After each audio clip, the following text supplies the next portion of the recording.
दीपावली का पर्व नज़दीक आ रहा था और स्कूल में सभी बच्चों के मन में मानो खुशियों के पंख लग गए थे।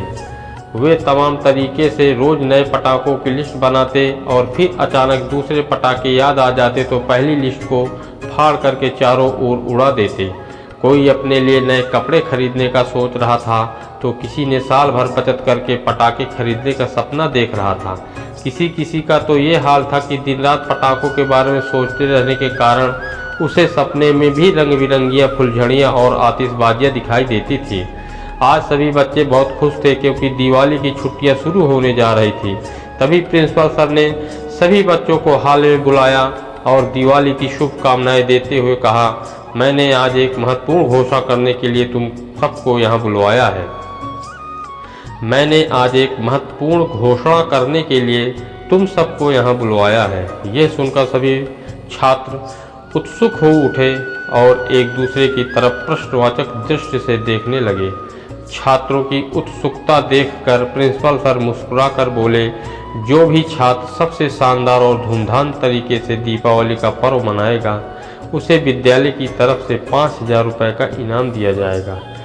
इतने रुपयों की बात सुनकर तो मानो छात्रों का उत्साह 1000 गुना बढ़ गया और वे खुशी से ऐसे झूम उठे मानो उनके हाथों में 5,000 रुपये आ ही गए हों।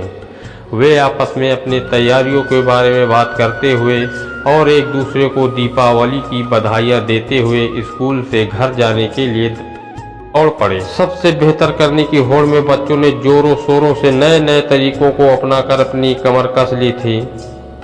झिलमिल करने वाली झालरें घरों की मुंडेरों की शोभा में चार चांद लगाने लगी। नीली, लाल, हरी, पीली और भी न जाने कितनी रंगों की मेल की रंगोली उनके घरों के आगे सजकर एक नई आभा बिखेरने लगी, मानो आसमान से उतरकर इंद्रधनुष धरती पर आ गया हो। जिस दिन दिवाली थी उस दिन प्रिंसिपल सर शाम को अपने स्कूल के आसपास के बच्चों के घरों की तैयारियां देखने निकल पड़े। बच्चों ने सच में इनाम पाने के लालच में जी जान लगा दी थी और सभी ने बहुत मेहनत की थी। किसी के घर में रंगीन सितारा ऐसे नाच रहा था मानो वो आकाश में टिमटिमाते हुए तारों को मात दे रहा हो, तो किसी के घर की छत पर छोटे छोटे जगमगाते बल्बों से बनी झालर मन को बरबस ही मोह ले रही थी। खूबसूरत मिट्टी की दियों की कतारों का तो कोई जवाब ही नहीं था। जिन घरों की सजावट उनको बहुत पसंद आ रही थी उन बच्चों के नाम वो एक सूची में लिखते जा रहे थे। तभी उनकी नज़र एक बहुत ही छोटे और साधारण से मकान पर पड़ी जिसमें रंग रोगन तो दूर की बात, दरवाजे के बाहर एक दिया तक नहीं जल रहा था। उत्सुकतावश वह उस घर की ओर चल पड़े। पास जाने पर उन्होंने देखा कि कमरे के अंदर से दिए की मध्यम रोशनी का प्रकाश आ रहा था। खिड़की से झांकने पर उन्होंने देखा कि बिस्तर पर एक कमजोर सी औरत लेटी हुई थी और उसके बगल में एक लड़का खड़ा था। अचानक उन्हें ध्यान आया कि वह लड़का तो रोहन है जिसने इस साल पूरे जिले में टॉप करके उनके विद्यालय का नाम रोशन किया था। वो अंदर जाने ही वाले थे कि तभी वह औरत रोहन से बोली, बेटा उधर आले में कुछ पैसे रखे हैं, तू जाकर अपने लिए कुछ मिठाई और पटाखे तो ले आ। सुबह से त्योहार के दिन भी मेरे पास भूखा प्यासा बैठा है। प्रिंसिपल सर ने सोचा जब रोहन पटाखे लेने निकलेगा तो वो भी उसे कुछ पैसे दे देंगे, पर तभी रोहन बोला, नहीं माँ, उन पैसों से मैं तुम्हारे लिए दवा और फल लाऊंगा ताकि तुम जल्दी से अच्छी हो जाओ। ये सुनकर उसकी माँ की आंखों से आंसू बह निकले और वह बोली, बेटा तुझे तो पटाखे बहुत पसंद है ना, इतने सारे पटाखों की आवाज़ें आ रही हैं, क्या तेरा मन नहीं कर रहा है कि कम से कम तू एक फुलझड़ी ही चला दे। रोहन यह सुनकर अपनी माँ के आंसू पोंछते हुए रूंधे गले से बोला, तुम जल्दी से अच्छी हो जाओ माँ, हम लोग अगले साल साथ साथ पटाखे फोड़ेंगे। उसकी माँ ने खींचकर उसे अपने गले में लगा लिया और फूट फूट कर रोने लगी।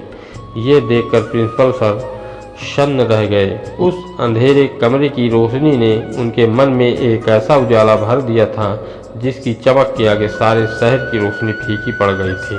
वह अंदर जाकर रोहन से बात करना चाहते थे, उसे सांत्वना देना चाहते थे, पर बार बार उनका गला भर आता था। इसलिए वो चुपचाप अपने आंसू पोंछते हुए वहाँ से चले गए। दूसरे दिन सभी बच्चे इनाम के पीछे जल्दी ही स्कूल पहुँच गए और प्रिंसिपल सर का इंतज़ार करने लगे। जैसे ही सर आए, बच्चे उत्सुकता से उनसे कूद कूद कर इनाम को पूछने लगे।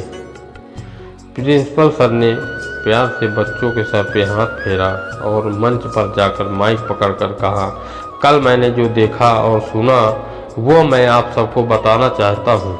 और ये कहकर उन्होंने सभी बच्चों के घरों और मेहनत की तारीफ करते हुए जब रोहन के बारे में बताया तो उनके साथ साथ सभी बच्चों की आंखें नम हो गईं। सभी छात्रों का दिल रोहन के प्रति श्रद्धा और सम्मान से भर उठा। उन्होंने कभी सपने में भी नहीं सोचा था कि रोहन ने पूरे ज़िले में टॉप किए हैं कि मध्यम रोशनी और तमाम अभावों के बीच न जाने कितनी मुसीबतें झेलते हुए किया था। उसके माँ के प्रति असीम प्रेम ने सबको आज निरुत्तर कर दिया। उन्हें एहसास हुआ कि वे अपने मम्मी पापा के बहुत महंगे कपड़े और पटाखे खरीदने के बाद भी कभी खुश नहीं होते, बल्कि उन्हें सारे साल कहते हैं कि उन्हें दिवाली में तो खास मज़ा ही नहीं आया था।